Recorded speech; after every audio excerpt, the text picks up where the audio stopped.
glorified in what we do this day, Lord. In your name I pray. Amen. Thanks for hitting record. I forgot. That could have been bad in about 10 minutes.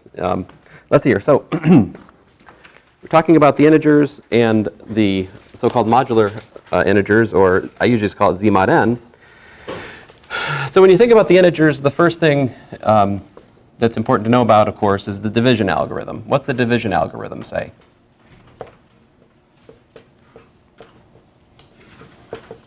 It's kind of funny. We say division algorithm, but that's actually not an algorithm, is it? It's let n and d greater than or equal to 1 be integers, right? Then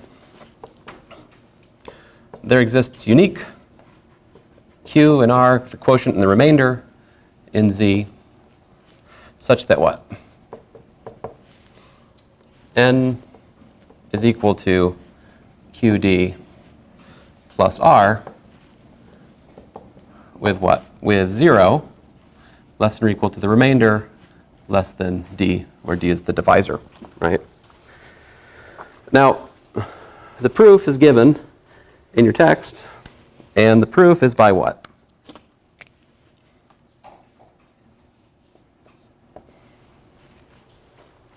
Basically, what you do is you consider X, this set, and the set you want to look at is n minus td, such that t is an integer, and n minus td is non-negative, right? And you study this set, all right? You prove it's non-empty, all right? It's a non-empty subset of integers, right? It's bounded below. What's its bound? The smallest thing in this set X is what? 0, right? So it's a non-empty set of integers bounded below. So it has a what then, by the well-ordering principle? Smallest element. It has the smallest element. And so you can use that to argue that the quotient and the remainder exist, and moreover are unique, right? The details of this you probably saw in a previous class. If you're interested and you'd like me to see me prove it, ask me tomorrow. So this is the division algorithm. Now you can draw a picture pretty easily to illustrate what's going on here, right? So if you think about n being somewhere, right, on the number line, then somewhere over here you've got q times d, right? The quotient times the divisor. And then the distance from here to here is given by what? The remainder, right? So qd plus r is n. And then over here somewhere, you've got quotient plus 1 times the divisor, right? Now, since we insist that r be positive, it may or may not be that n is closer to qd or closer to q plus 1 times d, right? If you're interested in numerics for some reason, you might not like r. You might like minus r. I mean, you might like this thing over here. You might just subtract a number to get closer, right? I mean, but anyway, we insist r is positive. So that's basically the picture. Anytime you look at multiples of the divisor, n has to fit between two successive multiples of the divisor somewhere. That's essentially the geometric intuition of the division algorithm. Let's look at an example. This example's in your text, but it's a good one. Actually, not that one. Let's see here. I wanted to skip ahead, straight to the interesting one. Well, no, I'm sorry. I must behave. Let's see here.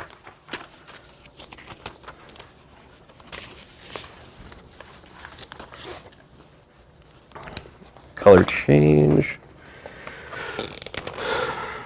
Let's see here. So in practice, of course, you guys know,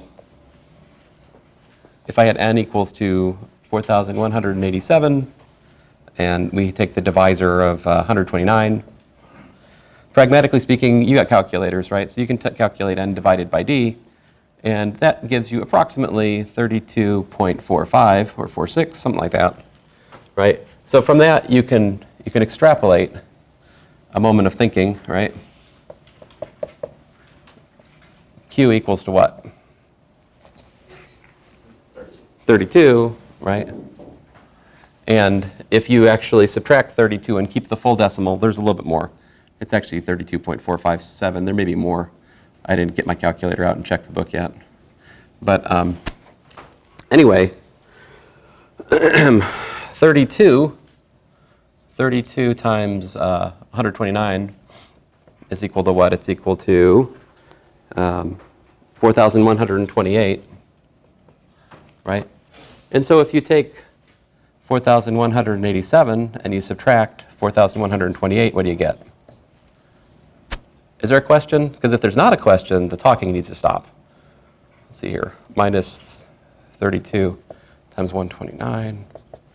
That will tell us what the remainder is, right? What is it? Is it 59? I think that's right. Yeah. And so there you go. This is an illustration, of course, of the division algorithm, right?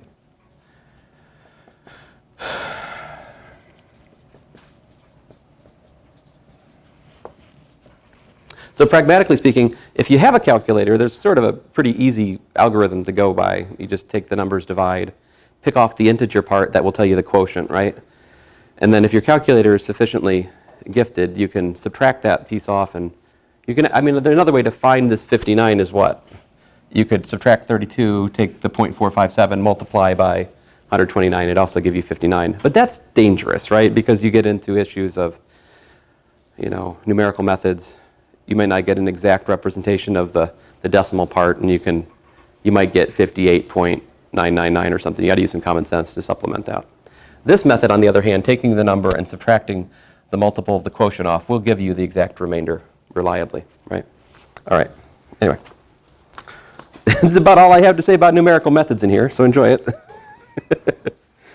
So theorem 2. We have some fun facts about divisibility. So what do we mean what do we mean by two integers? How do we define divisibility of integers? I guess I should probably do that before I state it, huh? Definition. We say A divides B. What's that mean? If there exists K in the integers such that what? B equals K times A. B is equal to K times A. So what else could we say? What's another useful statement? I also like to say that B is a multiple of A, right? An integer multiple of A. So this is A divides B, right? Or A is a factor of B is also good, yeah. All good, all good. Okay, so then what are the basic things about divisibility? N divides N. If we have D divides M and M divides N, then D divides N. 3. This one's kind of neat. If D divides N and N divides D, then D is equal to plus or minus N. 4, if D divides M and D divides N, then D divides any integer linear combination of those, xm plus yn.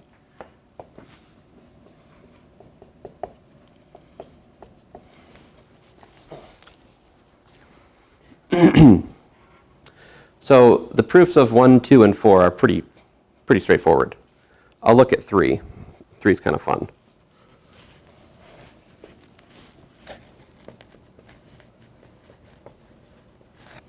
Let's see here. So we're given that D divides N, right? And that N divides D. So let's see here. What's that mean? D divides N implies what? N is equal to what?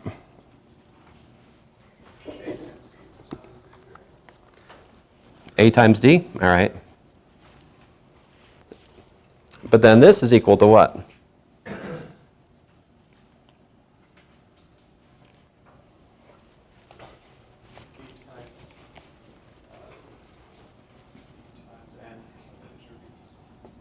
right? Now let me be clear here.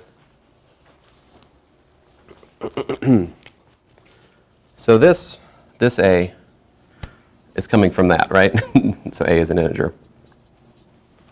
Now,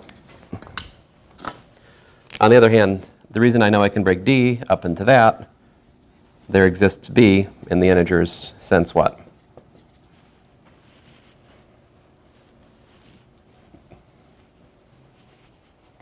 Oh, I'm reading 4. No wonder I'm confused. N divides d, right? So n is a factor of d. Now, there is something I have forgotten to state about n. What do we know about n?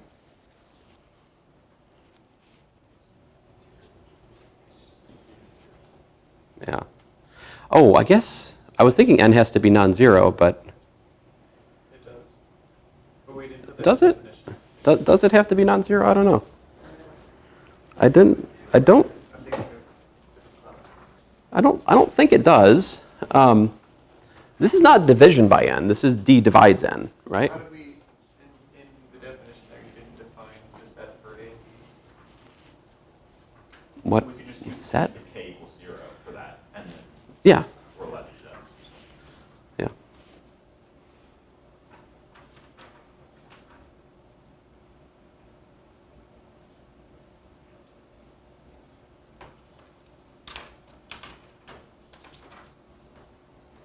Let's see here. Yeah.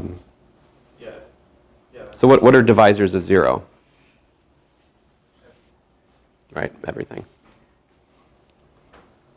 Because we can always write 0 is equal to 0 times a, right? So that means that a divides 0, I think, if I haven't gotten turned around.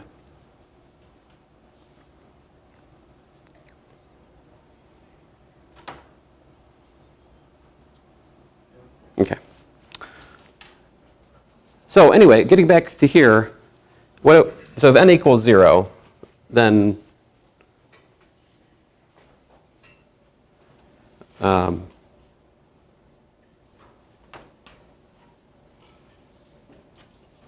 I think if n equals 0, that would give us 0 is equal to ab times 0. Let's see here. I don't know, I'm hung up on the 0 case. Let me check in the book. I mean, I'm not convinced it's wrong. I just feel like I might be forgetting. In my excitement this morning, I may have forgotten to copy down something.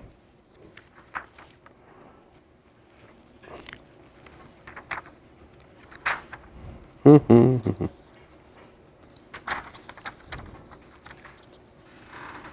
consider the symmetric case.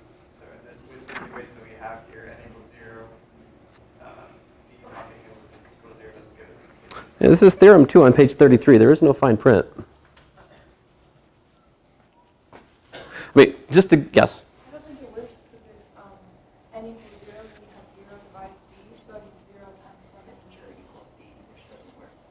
It works if d is 0. 0 can be integer times The thing is, we have, So equals, yeah, it's true. so, okay. I think it does make sense if n is equal to 0. I'm just, anyway, so let me leave that as an exercise to you guys. Sort through, if n equals 0, then we have d divides 0 and 0 divides d, right? So the part 3 will be true if we can show that d is plus or minus 0. Otherwise, in other words, d has to be 0, right? Okay, point number 1. Otherwise, n is not 0, right? If n is not 0, and we have this equation, what does this tell us about the product of a and b? So let me just say, if n equals 0, we can argue d is equal to 0, so 3 is 2. All right. If n is not equal to 0, then what? N equals to abn implies, by usual arithmetic of the integers, that 1 is equal to ab, right? But how can you have the product of two integers be 1? Yeah. Positive. Right. Either, so that implies that a and b are equal to 1, or a equals to b equals to minus 1, right? Which then, if you track back the meaning of a and b, what's that say? That says that, let's see here, right? So we had d is equal to bn, right? So that forces, I said a, I meant d, doofus. Me, not you. So d is equal to bn, right? So that means d is plus or minus n, which is what we were setting out to prove. Okay. This is actually a pretty useful little bit. I mean, sometimes there's proofs that we use this idea that we prove one thing divides the other and the other thing divides the one, then that forces them to be, you know, plus or minus the same thing. It's a nice result. Okay. Moving along here. Sorry, I got confused. This will happen. What's the greatest common divisor? The greatest common divisor of m and n equals to d. So here, m and n not both 0. In fact, you can argue that if m and n are both 0, then the three defining properties of the greatest common divisor are not possible if they're both 0. But anyway, here, 1, d has to be positive. 2, d divides m, and d divides n. So it's a common divisor, right? 3, if k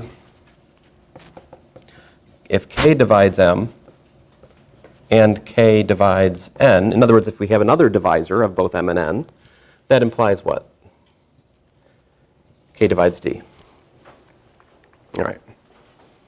So Nicholson gives this as the sort of primordial definition, if you will. Oh, we don't use that kind of terminology here at Liberty, do we?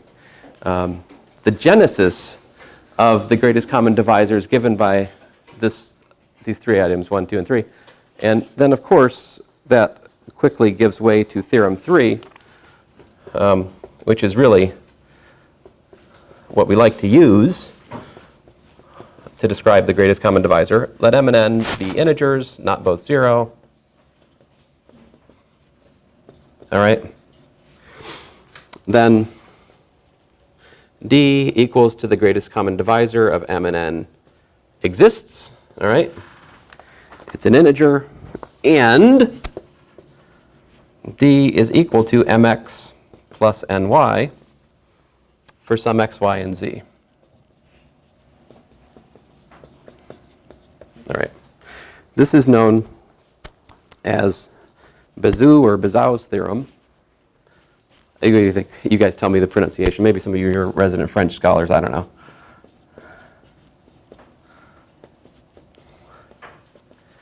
So would you guys want to go with Bezout? Almost certainly wrong. Bezout, maybe right. Or Bezout. Bezout, all right, fine. Look at all you educated people. Very nice. All right, so the proof of this is, again, by the well-ordering property. All right, proof's in the book. If you want to see me prove it, come tomorrow. Or not. Anyway, so this is super, super useful because this means, kind of gives us something to look for, right? This greatest common divisor can be built from some kind of integer linear combination of m and n. Let's see here. Other terminology we should remind ourselves about. What does it mean if the greatest common divisor of m and n is 1? What do we say?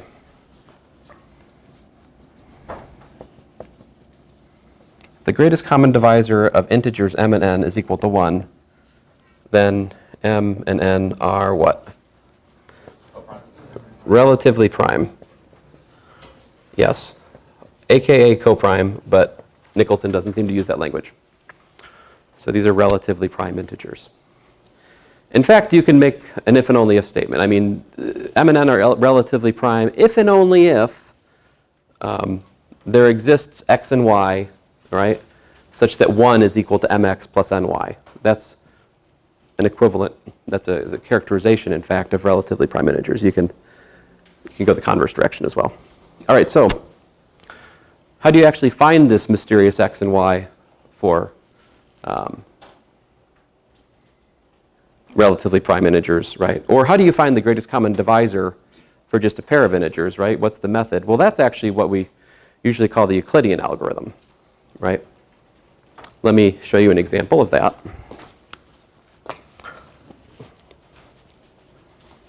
Oh, I guess I should, here's a fun example before I do that. Can you guys prove?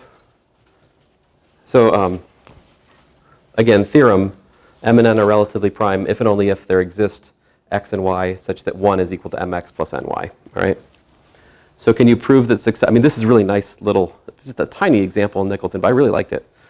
Successive integers are relatively prime, right? Because if you take k, oh, this is example 2, isn't it? Yeah. You know, I should really just relax today. I forget. I keep forgetting. We have an hour and a half, so it's good. I mean, example 2, if we take k minus k plus 1, what do we get? Oh, I'm sorry. I can't do math. Let's try that again. Let's try, how about minus k plus 1?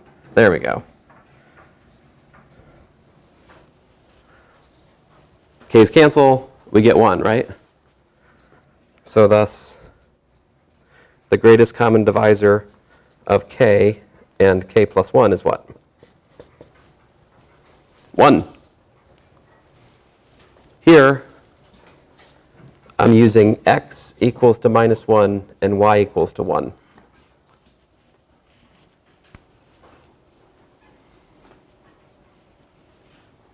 So any two successive integers are relatively prime. It's kind of neat. He gives a more exciting one in the book if you read it. Yeah. So when you have the, I guess, the Zeus theorem, does that go the other way? So if you're able to find two, like such an x and y that they, does that necessarily imply that that is the GCD, or does it only go the one way?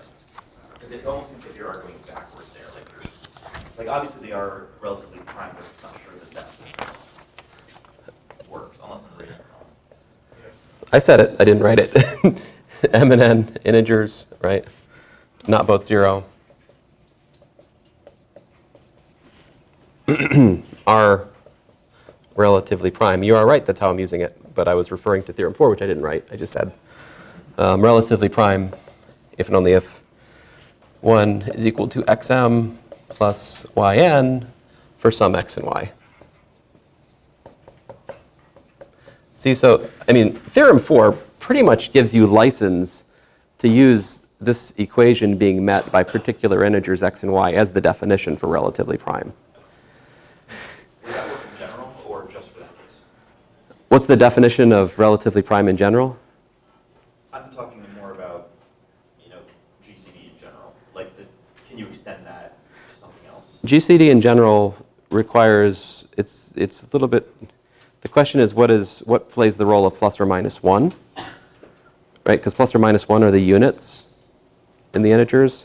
And as we abstract the idea of general common, greatest common divisor, it requires us, first of all, to understand how plus or minus 1 generalizes to a larger set of units.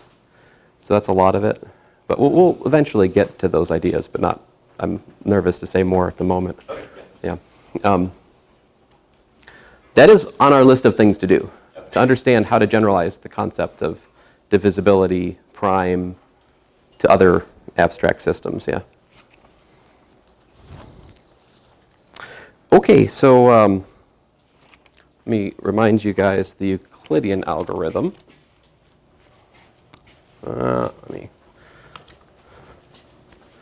Mr. P, what time is it?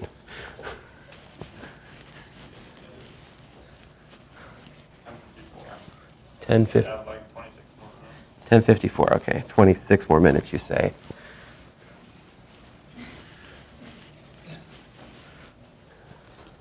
He answered me pretty quickly, so I feel like it wasn't a lie.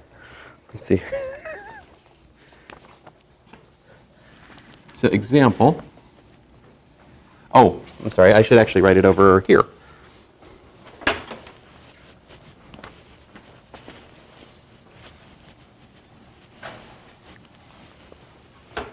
So theorem 4, does that just apply to being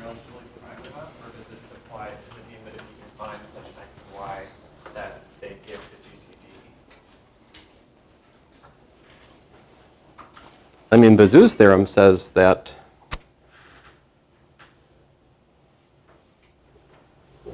well, no, that doesn't have to be the greatest common divisor. I mean, I think you could, if you have this, you can multiply. I mean, the greatest common divisor is unique, right? If I can meet this equation with a particular x and y, then, I mean, if you're trying to say that means that that has to be d. Well, no, because you could take this and multiply by 2, and it would still be an equation which is satisfied involving m and n, but it would no longer be d, it'd be 2d. Oh, because if you're not constrained to b to the 1, then you're not getting the equation, it's just an expression. Yeah, I mean, 1 here is, yeah. All right, so example, let me show you how to calculate the greatest common divisor of 78 and 30 via the Euclidean algorithm.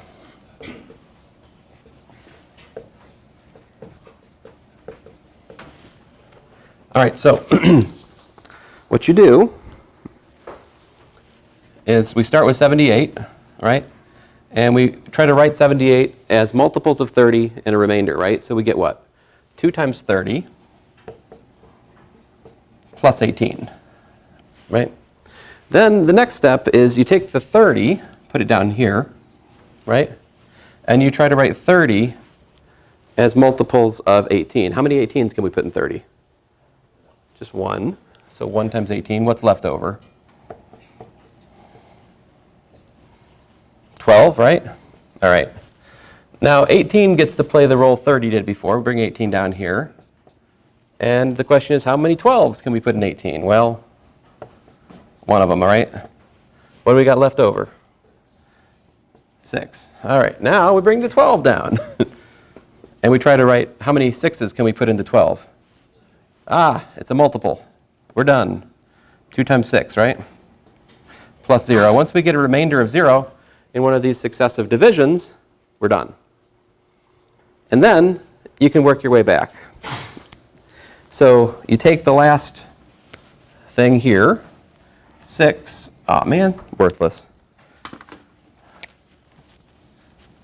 6. Ah, it's a little better. And 6 is equal to, well, and we don't, this last line is useless in that regard. So you go to the next to last line and rewrite 6 in terms of what? It's 12 minus 18. Let me make sure I write it in the right order.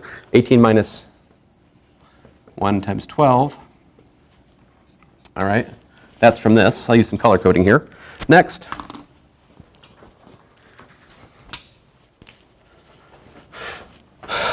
Go to here.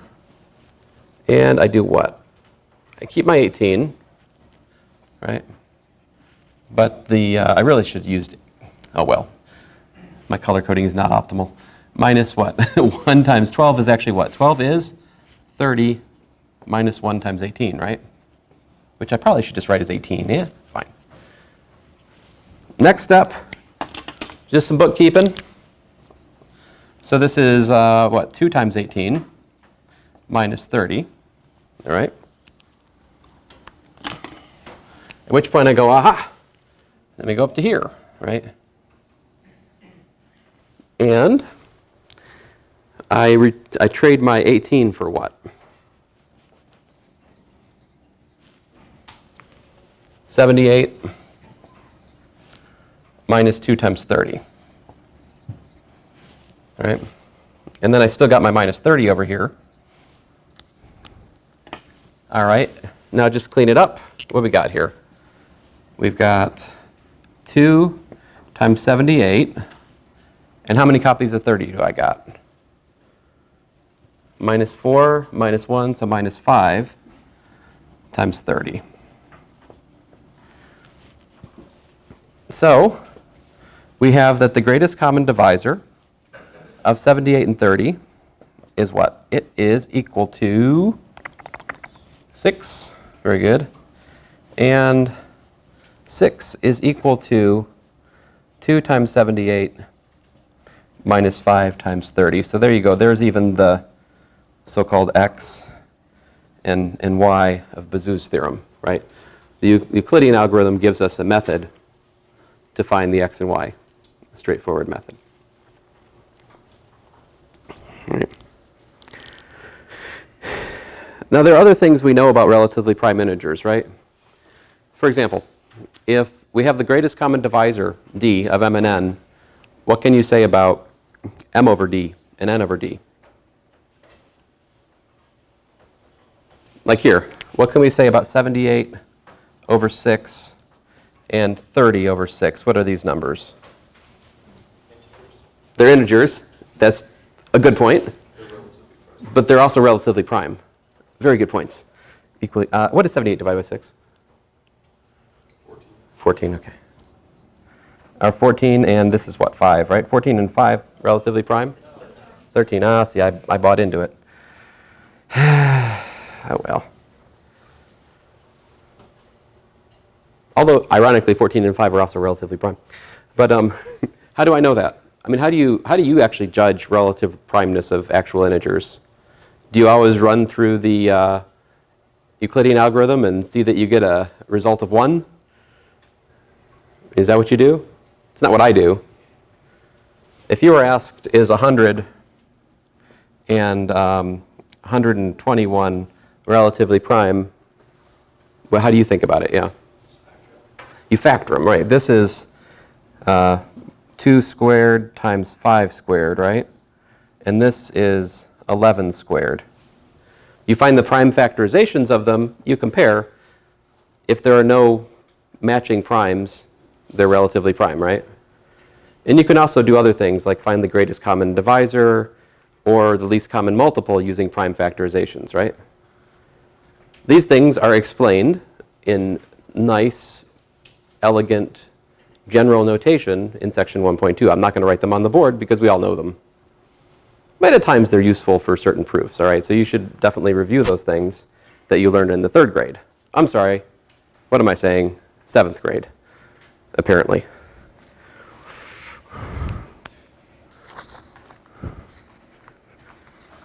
To waste my children's time, I ask them to factor large primes. So I get out Wolfram alpha, I'll take like 29 times 23, multiply by 3, find the prime factorization. It's fun. But then the neighborhood kids will come over and they're like, what are you doing? And they're like, I have to do a math problem today. Dad asked me to find the prime factorization of this number. And then the other kids are like, what's a prime factorization? If they were 1st graders or 2nd graders or 3rd graders, even 4th graders, I'd be like, okay, whatever. But this person is, first of all, not a dummy, a good student. And second of all, like a 6th or 7th grader, not knowing what prime factorization is yet. What are the public schools doing right now? Golly. Oh, I'm sorry. I just, it's no wonder we have trouble teaching calculus. Anyway, not that really prime numbers matter too much to calculus, but it's just symptomatic of a larger trend, yeah?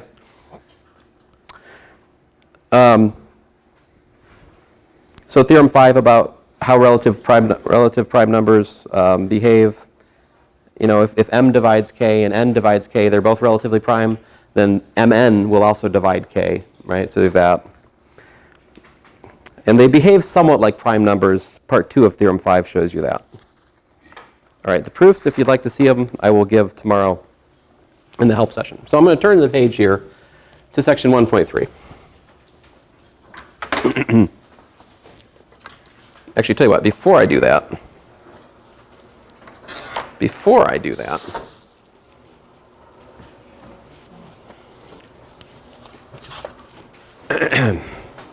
I will give you guys an exercise.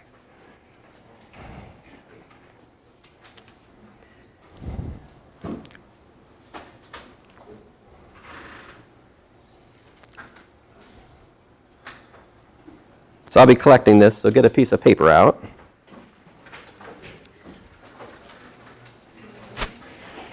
So what I want you to do, I want you to find the greatest common divisor of 101 and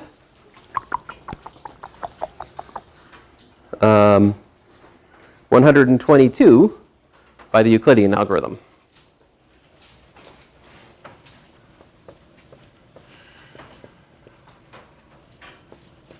obviously, I would also like you to show me how to illustrate Bezout's theorem that results by the back substitution. Right.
You might find this helpful.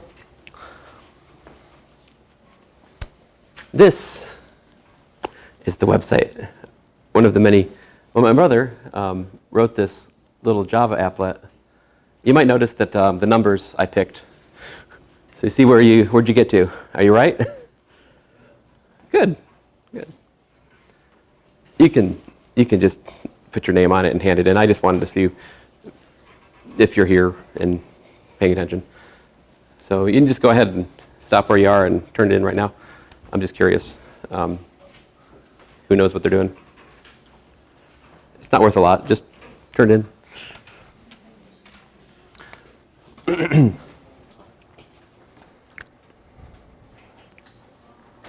Let's see here. I don't expect you got very far. It's fine. Well, yeah, in principle, but I don't want to eat 10 minutes of class, you know?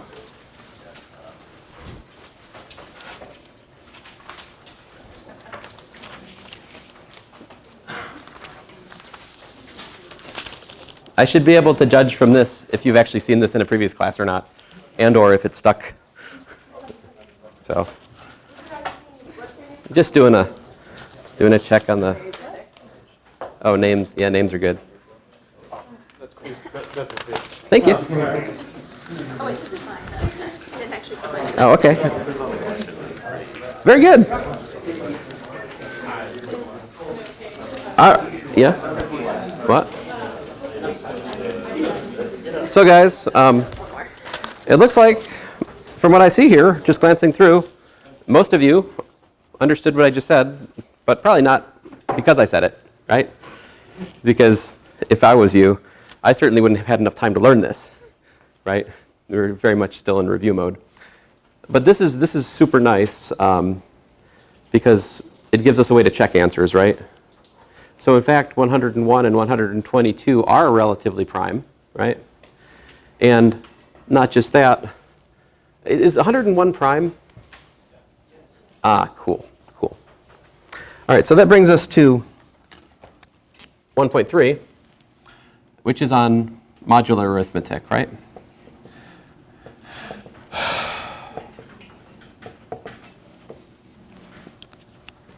So, definition. For n greater than or equal to 1, well, so let's say 2, an integer, all right? We say A is congruent to B mod n if what? If and only if what? B minus A minus B? Sure, why not? I mean, whatever floats your boat. A minus B divides N. Now, the reason I say it doesn't matter is because, of course, this is an equivalence relation, right? So B is congruent to A only if and only if A is congruent to B. In fact, yeah. Did I do it wrong? Sadly. Eventually, I'll learn. Yeah, I think I'd have noticed that in about a minute, maybe 30 seconds or so. But thank you. I do appreciate that. AKA what? Yeah, A minus B is equal to N times K for some K in the integers, right? So, theorem. Is there parentheses in the wrong place for mod n? Should it be to the left? I don't know. I mean, it's just decoration. So, I mean, I don't know what you mean. I've seen the whole thing in parentheses. I've seen no parentheses. I don't know. There. I mean, we already got the equals equals equals sign. What do you want? I mean, this is notation. Okay. Which we'll only be using for this stupid section, so whatever. Okay? But I usually just write off to the side mod n. I mean, that's... But actually, I don't usually do that. I usually write this calculation is done modulo n at the top, and then I actually don't even write equals equals equals. I write equals, and I work with things. That's what we're trying to develop in this section, all right? But to get there, yeah. But Samuel was just saying, I think that this is sometimes what's done. No, I think it's Just around the mod. Oh, like this? Oh. I don't know.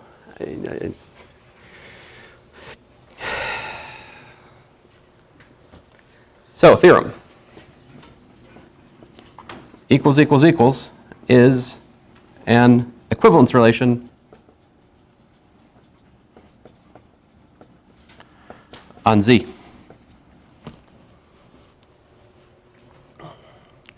In other words, let's see here, terminology I should probably say out loud. What do we say about, we say A is congruent to B, right?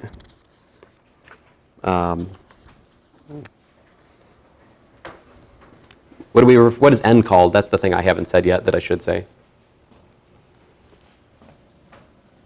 What's this called? This is called the modulus. Yeah, thank you. Right. But theorem, right? This equivalence is in fact an equivalence. I mean, this congruence, usually we call it congruence, mod n, is in fact an equivalence relation, right?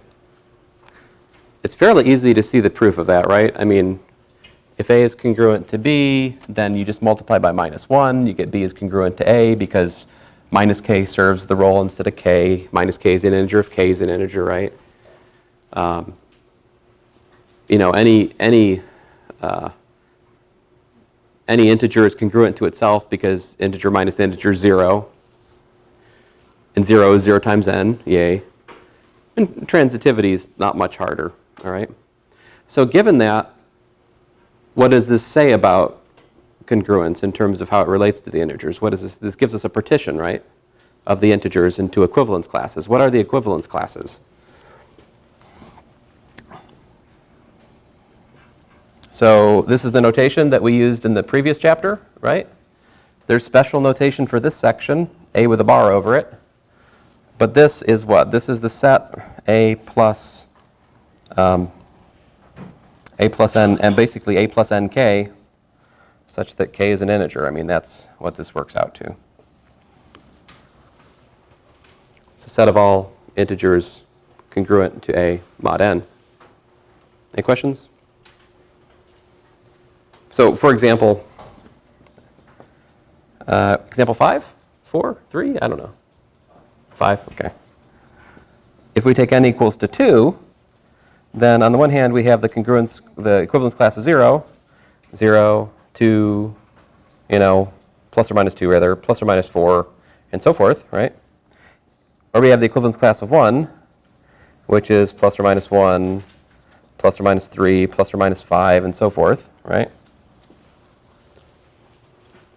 So we get a partition into even and odd integers, right? Right.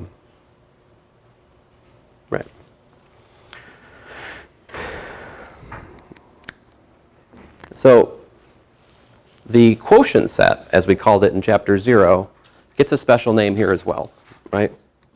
So z, we would have used the notation z like that. We had like a with the equivalence before. This is denoted z sub n. This is the set of equivalence classes. So it's 0, 1, 2, all the way out to n minus 1. Right. So for example, z2 has, what does it have? It has 0 and 1. These are the two equivalence classes in the quotient set. Of course, we also use the notation in this section, 0 bar and 1 bar. So could we write z bar n as v of z? If we have the phi function defined as it is in the book, or Yeah. Yes. That would be true. The quotient set is the image of the natural map. That is true. It's true anywhere. It's also true here. Now, if you look at Nicholson, he has proofs that these equivalence classes of integers are disjoint for integers which are not congruent, and but if you look at those proofs, they're just exactly the same proof that we're given in chapter 0 for an arbitrary equivalence relation. Like they're the same proofs. It's actually kind of, it's neat. Stink. Let's see here. Now,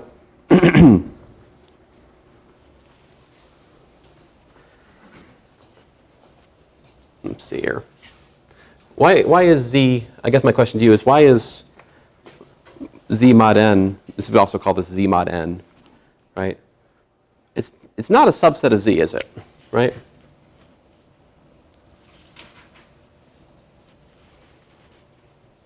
I mean, these are new things. These are sets of integers. They're not integers per se.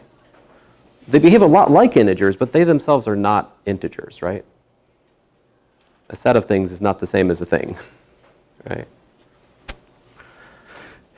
What makes these so interesting is that we're able to calculate with them much like integers, right? So definition, if we want to add, x plus y, how do we add equivalence classes? How do we multiply two of these equivalence classes, mod n? equivalence class of the summer product of the So you say this is just x plus y, right? And this one is just x times y, right? Now, to be careful, we'd actually like to show that those definitions are well defined. I mean, in the sense that when we add the equivalence class of x and the equivalence class of y, when we add these modular integers, it had better not be the case that this is not another mod. I mean, this better be just one modular integer, right? And so we need to give a proof that these operations are in fact well defined. So, in other words, if we'd like this to be true, if x is equal to x prime and y is equal to y prime, then we would like x plus y to equal to x prime plus y prime, right? If that's not true, this is not a well-defined operation on z mod n. What's an operation?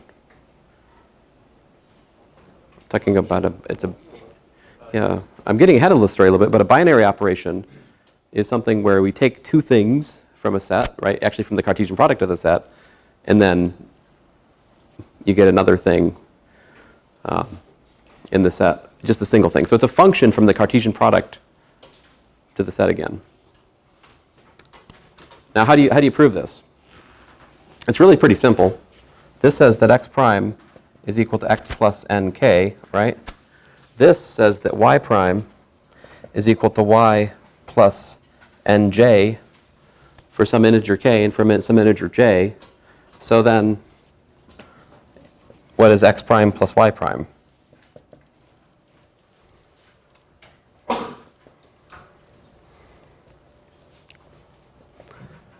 It's that, right? So what is x prime plus y prime minus x plus y? It's n times what? It's n times k plus j, right? So what does that say? That says that x prime plus y prime is congruent to x plus y.